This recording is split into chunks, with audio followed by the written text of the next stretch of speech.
The spiritual path daily में आपका स्वागत है। हर दिन आध्यात्मिक ज्ञान की एक नई किरण। तो आज हम एक ऐसी देवी की कहानी में गहराई से उतरने वाले हैं जो अपने आप में एक बहुत ही आकर्षक विरोधाभास है। जी हाँ, हम बात कर रहे हैं हिंदू देवी चंद्रघंटा की। और यही वो सवाल है जो देवी चंद्रघंटा के पूरे रहस्य को परिभाषित करता है। ये एक ऐसा सवाल है जो हमें शक्ति के असली स्वभाव के बारे में सोचने पर मजबूर कर देता है। तो चलिए थोड़ा और गहराई में जाते हैं। देवी चंद्रघंटा असल में देवी दुर्गा का तीसरा स्वरूप है, जिनकी पूजा नवरात्रि उत्सव के तीसरे दिन होती है। वो शांति और शक्ति दोनों की ही प्रतीक हैं। उनके नाम में ही कमाल की बात है, उनका पूरा सार छिपा है। चंद्र मतलब चंद्रमा, जो हमारे मन, हमारी शांति का प्रतीक है, और घंटा यानी घंटी, ये उस दिव्य आवाज का प्रतीक है जो सोई हुई चेतना को जगाती है और नकारात्मकता को नष्ट करती है। ये नाम उस अवस्था को दिखाता है जहां मन पूरी तरह से स्थिर होकर एक दिव्य लक्ष्य की ओर बढ़ जाता है। तो सवाल ये उठता है कि ये स्वरूप अस्तित्व में आया कैसे? उनके इस दोहरे स्वभाव को, उनके चरित्र को समझने के लिए हमें उन कहानियों में चलना होगा जो उन्हें परिभाषित करती हैं। देखिए, उनकी पहली कहानी किसी युद्ध से नहीं बल्कि एक शादी से शुरू होती है। भगवान शिव के साथ उनका अपना विवाह, और ये कथा है संतुलन और मर्यादा की स्थापना की। देवी पार्वती ने कठोर तपस्या के बाद भगवान शिव को पति के रूप में पाया था, और अब विवाह का दिन आ चुका था। सोचिए, पार्वती के परिवार को क्या उम्मीद थी? एक राजसी, एक सौम्य दूल्हे की। लेकिन भगवान शिव, वो तो अपने अघोर रूप में बारात लेकर पहुंचे। साथ में कौन? भूत, प्रेत, पिशाच, एक पूरी सेना जो हर तरफ बस कोलाहल मचा रही थी। आप सोच सकते हैं उस जश्न का माहौल कैसे एक झटके में डर में बदल गया होगा। और बस यहीं पर पार्वती ने स्थिति को संभाला। अपने परिवार के सम्मान की रक्षा के लिए और उस माहौल में जो डर फैल गया था उसे दूर करने के लिए उन्होंने अपनी दिव्य शक्ति दिखाई, और वो फौरन बदल गईं चंद्रघंटा के रूप में। सोचिए, सुनहरी कांति, मस्तक पर घंटे के आकार का चंद्रमा और 10 हाथों में एक से बढ़कर एक अस्त्र शस्त्र। इस शक्तिशाली रूप को देखकर उन्होंने शिवजी से अनुरोध किया कि वो भी एक सौम्य रूप धारण करें, और शिवजी ने तुरंत उनकी बात मान ली। तो ये तो थी एक कहानी। अब चलिए उनकी दूसरी कथा पर चलते हैं, जो दिखाती है कि कैसे उन्होंने अधर्म का विनाश किया। ये कहानी है जतुकासुर नाम के एक बहुत शक्तिशाली असुर की, जिसने एक बहुत ही भयानक सेना बना रखी थी। हुआ ये कि जतुकासुर की चमगादड़ सेना ने पूरे आसमान को ढककर दुनिया में अंधेरा कर दिया।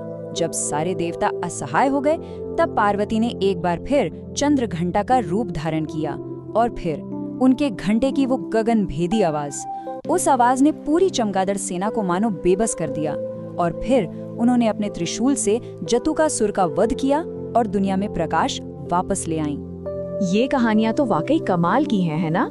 लेकिन चंद्रघंटा का हर एक प्रतीक, उनका हर एक शस्त्र अपने आप में एक गहरा आध्यात्मिक मतलब रखता है। तो चलिए उनके इस दिव्य स्वरूप के प्रतीकों को थोड़ा समझने की कोशिश करते हैं। देखिए, उनका जो सुनहरा रंग है वो आध्यात्मिक तेज का प्रतीक है। उनकी 10 भुजाएं दिखाती हैं कि वो अपने भक्तों की 10 दिशाओं से रक्षा करती हैं। और उनका तीसरा नेत्र, वो अंतर्ज्ञान और ब्रह्मांडीय दृष्टि का प्रतीक है। उनके हर एक प्रतीक और अस्त्र का मतलब बहुत गहरा है। जैसे सिंह की सवारी, ये हमारे अहंकार पर नियंत्रण का प्रतीक है। उनके मस्तक पर जो अर्धचंद्र घंटी है, उसकी ध्वनि हमारे मन के नकारात्मक विचारों को खत्म कर देती है। त्रिशूल ये दिखाता है तीनों गुणों पर नियंत्रण, सत्व, रज, तम। कमल का फूल हमें सिखाता है कि दुनिया में रहकर भी उसकी बुराइयों से अछूते कैसे रहें। और उनकी एक मुद्रा है, अभय मुद्रा, जो सबको निडर होने का वरदान देती है। अब देखिए, देवी की ये दिव्य ऊर्जा सिर्फ कहानियों तक ही सीमित नहीं है, बल्कि ये हमारे शरीर की जो आध्यात्मिक संरचना है ना, उससे भी जुड़ी हुई है। योग विज्ञान के मुताबिक माँ चंद्रघंटा हमारे मणिपुर चक्र को नियंत्रित करती हैं। ये चक्र हमारी नाभि के पास होता है, और यही हमारी इच्छा शक्ति, हमारी ऊर्जा, हमारे आत्मविश्वास का केंद्र है। माँ की जो स्वर्ण कांति है वो इसी चक्र के अग्नि तत्व को दर्शाती है, और इसीलिए ऐसा माना जाता है कि उनकी पूजा करने से ये चक्र सक्रिय हो जाता है। इससे क्या होता है? इससे साधक को निडरता मिलती है, इमोशनल बैलेंस मिलता है और जीवन की मुश्किलों का सामना करने का साहस आता है। ये नेगेटिव एनर्जी से भी बचाता है और जीवन में समृद्धि लाता है। तो सवाल ये है कि सदियों बाद भी माँ चंद्रघंटा आज भी इतनी प्रासंगिक क्यों है? खैर, इसका जवाब छिपा है उनकी एकीकृत शक्ति के प्रतीक में। देखिए, वो हमें सिखाती हैं कि असली शक्ति सिर्फ आक्रामकता में नहीं होती। उनमें एक तरफ एक दयालु माँ और मर्यादा का पालन करने वाली वधू का कोमल रूप है, तो दूसरी तरफ दुष्टों का नाश करने वाली एक भयंकर योद्धा का निडर रूप भी है। मतलब सच्ची शक्ति इन दोनों पहलुओं के संतुलन में ही है। और उनका जो महामंत्र है वो इस भावना को बहुत खूबसूरती से व्यक्त करता है। इसका अर्थ है, वो देवी जो सभी प्राणियों में माँ चंद्रघंटा के रूप में रहती हैं, उन्हें हम बार बार प्रणाम करते हैं।